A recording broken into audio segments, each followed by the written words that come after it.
Assalamualaikum warahmatullahi wabarakatuh. Yang terhormat Bapak Edi Jayakusuma MKOM selaku dosen mata kuliah Teknologi Kesehatan Masyarakat D1154. Juga yang kami hormati teman-teman semuanya yang telah meluangkan waktunya untuk menyaksikan presentasi dari kelompok kami, kelompok 3. Presentasi ini kami buat dan kami paparkan untuk memenuhi penugasan UTS mata kuliah Teknologi Kesehatan Masyarakat. Sebelumnya, kami mengucapkan terima kasih juga kepada Bapak Edi Jayakusuma MKOM selaku dosen mata kuliah ini dan juga terima kasih kepada rekan-rekan kelompok 3 yang telah berkontribusi sehingga tugas ini dapat diselesaikan dengan baik. Pada kesempatan kali ini, kami akan mempresentasikan mengenai perancangan kampanye kesehatan mental melalui media sosial. Nah, sebelum kita mulai, izinkan kami perkenalan terlebih dahulu. Nama saya Sandika Mujilaksana, dan di sini saya bersama 6 rekan kelompok 3 lainnya, yaitu ada Amelia Putri Fitriana, Tiara Betari Pramudia, Insira Cahaya Pramudita, Kristina Prihatini, Mona Prastina, dan juga Nabila Fatihah Utami. Baik, di sini ada latar belakang. Mengapa sih kami memilih kesehatan mental untuk dikampanyekan? Dan mengapa kami melakukan perancangan kampanye kesehatan mental melalui media sosial. Jadi alasannya itu karena kesehatan mental telah menjadi isu yang banyak dibahas akhir-akhir ini, terutama setelah ditemukan banyaknya kasus gangguan mental yang terjadi di kalangan remaja hingga dewasa. Masalah kesehatan mental juga merupakan aspek yang sangat penting dalam kehidupan kita, karena tanpa kesehatan mental yang baik, kita akan mengalami berbagai masalah gangguan mental yang nantinya akan berakibat pada masalah sosial dan juga ekonomi. Adanya rancangan kampanye kesehatan ini juga diharapkan dapat membantu mengurangi dampak dan mencegah adanya gangguan kesehatan mental pada seseorang. Teknologi masa kini juga telah sangat berkembang pesat, sehingga banyak aplikasi yang dirancang khusus untuk membantu dan memberi solusi serta dukungan bagi para penderita kesehatan mental. Saya akan menjelaskan terkait analisis populasi target. Yang pertama, kebiasaan penggunaan media digital. Satu, penggunaan waktu, yaitu umumnya sore hingga malam sekitar pukul 6 sore hingga 10 malam. Yang kedua, fitur, mendorong penyampaian pemikiran secara cepat, langsung, dan ringkas. Yang ketiga, platform favorit, yaitu Instagram dan X atau Twitter. Yang keempat, jenis konten yang sesuai, yaitu microblog. Kemudian ada karakteristik demografis dan psikografis. Di sini terdapat target usia sekitar 15 hingga 24 tahun. Kemudian target jenis kelamin kepada semua jenis kelamin yaitu laki-laki dan perempuan. Kemudian target pendidikan yaitu SMA hingga perguruan tinggi. Kemudian di lokasi yaitu urban dan suburban. Dan target psikografis yaitu kepada pengguna aktif media sosial, kepada masyarakat yang aware terhadap kesehatan mental, dan kepada logopile atau orang-orang yang senang terhadap kata-kata. Selanjutnya ada preferensi komunikasi. Yang pertama yaitu penjelasan yang disampaikan secara singkat, kemudian penggunaan tone warna pada desain tidak terlalu mencolok, dan gaya yang digunakan menggunakan bahasa yang semi formal. Selanjutnya kebutuhan kesehatan spesifik. Dalam microblog ini, informasi yang menjadi kebutuhan kesehatan spesifik yaitu 1. Definisi secara umum dan singkat mengenai kesehatan mental. Yang kedua, gangguan mental yang sering terjadi. Yang ketiga, faktor penyebab dari gangguan mental. Yang keempat, pencegahan yang diperlukan dalam mengelola mental.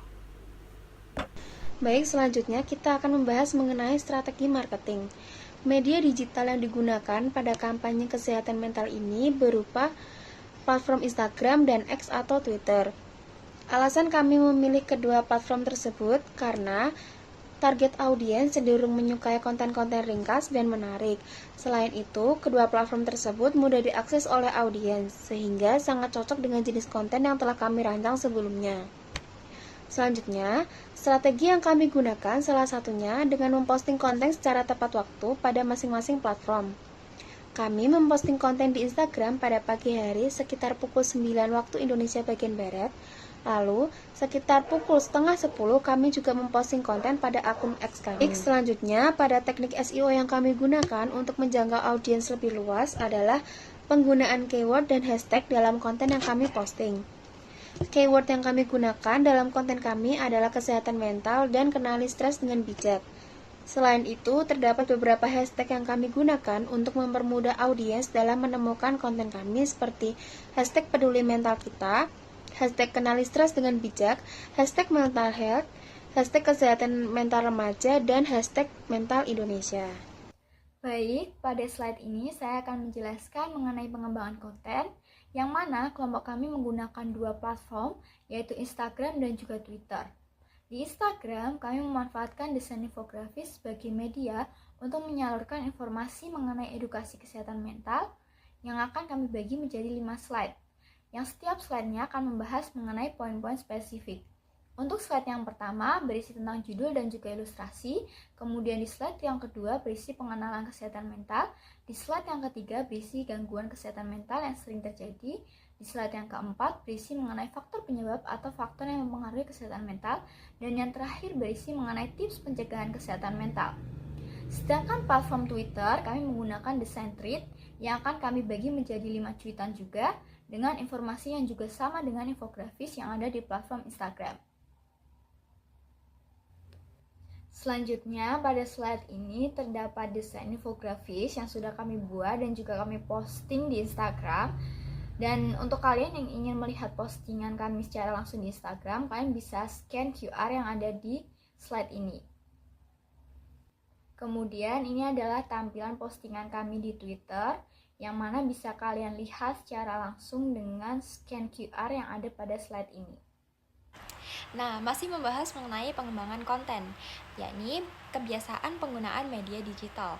Saat kita ingin memposting sesuatu, biasanya kita akan memikirkan caption apa yang cocok dengan isi konten kita. Nah, untuk meningkatkan performance dari postingan kita bisa menggunakan keyword di caption kita yang sesuai dengan isi konten kita. Nah, dalam hal ini kami menggunakan keyword kesehatan mental dan kelola stres dengan baik. Selanjutnya, kita juga bisa menambahkan hashtag atau tagar. Di sini kami menggunakan beberapa tagar, diantaranya adalah peduli mental kita, mental health, kesehatan mental remaja, dan kesehatan mental Indonesia. Selanjutnya, di sini kita dapat membuat caption yang kaya akan kata kunci sehingga dapat meningkatkan performance dari konten yang kita buat. Selanjutnya adalah karakteristik demografis dan psikografis. Nah, ini ada 3 bagian. Yang pertama adalah bagian pembuka, di mana bagian pembuka ini menekankan pengaruh kesehatan mental terhadap produktivitas untuk menarik perhatian dari audiens. Selanjutnya adalah bagian yang kedua, atau gambaran situasi yang relate sehingga dapat terhubung secara personal dengan audiens. Selanjutnya diakhiri dengan tips-tips sederhana yang dapat memberi audiens rasa harapan dan motivasi. Selanjutnya adalah rencana evaluasi. Nah, di sini kami melihat key performance indicator dari Instagram dan Twitter atau X. Nah, di Instagram sendiri sudah terdapat 2.634 tayangan dengan 46,5% adalah pengikut dan 53,5%-nya bukan dari pengikut. Serta dalam akun yang memposting konten tersebut terdapat 1 pengikut baru. Selanjutnya, untuk engagement-nya sendiri terdapat 268 interaksi dengan 65,5%-nya adalah pengikut. Nah, di sini terdapat 159 like, share sebanyak 65, komentar sebanyak 41, dan 3 orang menyimpan konten tersebut. Selanjutnya, di Twitter terdapat 133 tayangan dengan tambahan pengikut sebesar 0. Selanjutnya, untuk engagement di Twitter sendiri terdapat 17 interaksi, yaitu like sebesar 5, share sebesar 2, komentar 2, dan 3 orang menyimpan konten tersebut. Selanjutnya, metode pengumpulan data. Data evaluasi dikumpulkan menggunakan alat analitik yang tersedia pada setiap platform, yaitu Instagram Instinct dan Twitter Analysis. Fitur tersebut menyediakan data terperinci mengenai reach, engagement, dan demografi audiens. Setiap postingan dan cerita dapat dipantau melalui statistik bawaan. Lalu, analisis data. Analisis yang kami dapatkan yaitu postingan di platform X atau Twitter memiliki engagement lebih rendah akibat masih sedikitnya jumlah followers dari akun tersebut dibandingkan platform Instagram. Lalu berdasarkan data engagement dari kedua platform tersebut, waktu posting yang optimal berasal dari platform Instagram, yaitu dengan waktu posting di pagi hari. Selanjutnya adalah kesimpulan. Nah, kampanye digital ini bertujuan untuk meningkatkan kesadaran akan kesehatan mental di kalangan generasi muda. Alasan platform Instagram dan X atau Twitter dipilih karena tingginya pengguna aktif dan kemampuannya untuk menyebarkan informasi secara luas dan interaktif. Kampanye ini menggunakan konten visual seperti infografis dan storytelling untuk menarik perhatian audiens. CEO diterapkan untuk meningkatkan visibilitas konten dan evaluasi dampak kampanye dilakukan melalui KPI media sosial untuk dasar pengembangan selanjutnya. Demikian presentasi dari kelompok kami, kurang lebihnya mohon maaf. Terima kasih. Wassalamualaikum warahmatullahi wabarakatuh.